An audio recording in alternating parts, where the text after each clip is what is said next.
Hello, we are Team 5 in Lab 204, and to get started, we will start off with some brief introductions. I'm Matt DiVincenzo. I worked on front-end display and data entry for adding and viewing diaries. I'm David Uckerberger, and I worked on the API controller and also a little bit of the front end.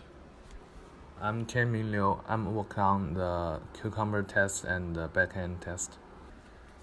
I'm Josh Cohenauer. I worked on the diary, the validation, and the diary form. Let's log in as a new patient in the iTrust2 system. Upon logging in, we are shown the dashboard.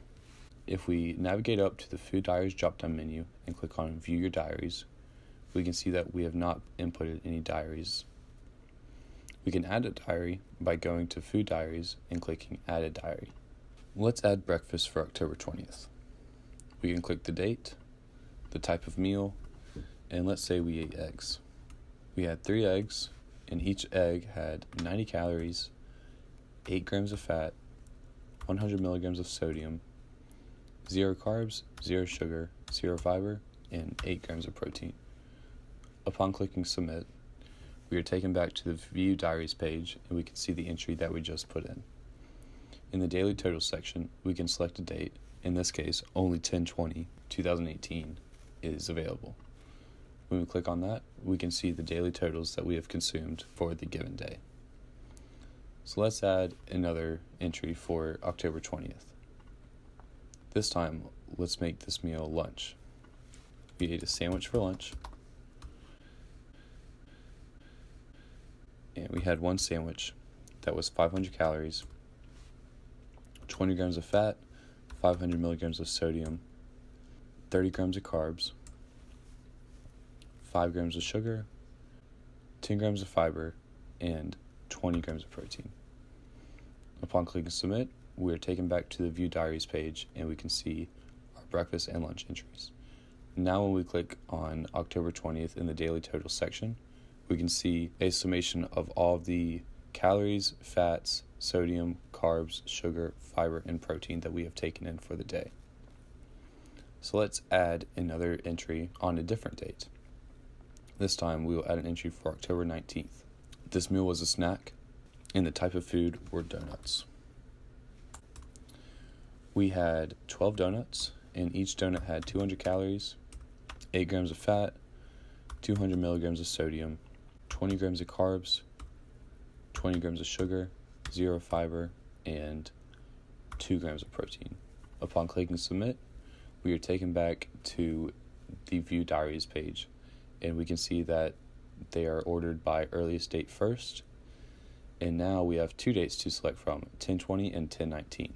When we click on 10/19, we can see that 12 donuts is equal to 2,400 calories, and the 10/20 date also still works.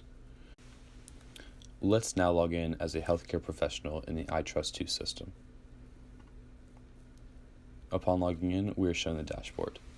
In order to view our patient's entries, we navigate up to the Food Diaries drop-down menu and click on View Patient Diaries. We are prompted to choose a patient, and in this case, I've entered some dummy data for Billy Bob. When we click on him, we are shown the patient's name and all the entries that they have inputted.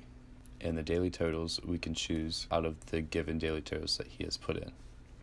In this case, we can choose 10/10, and we are shown how much calories, fat, sodium, carbs, sugar, fiber, and protein he took in that day. We can also change the date to each individual date that's given, and the daily totals are shown. We can now change to the patient, and we can then see all of the entries that we just added. The daily totals are also shown for each respective date. Then go to a third patient, Onion Man, and we are shown all the entries that he has put into the database. Then we can select the dates that he has put in and see his daily totals. This concludes the iTrust2 demo. Thank you.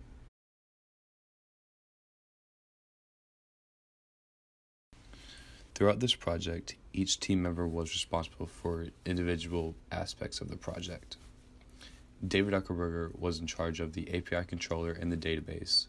the HCP View Diary page, and he also helped with various front-end bug fixes. He also shot and edited this video. Matt DiVincenzo was responsible for the front-end data entry. He focused on the Add Diary page and the input error checking. Josh Cohenauer worked on the front-end layout. He was responsible for the diary form implementation and also assisted with testing. Tianming Liu was responsible for the back-end help and also Cucumber testing, JUnit testing, and also implemented the diary class. We all worked well together, which resulted in a great finished product. Thank you.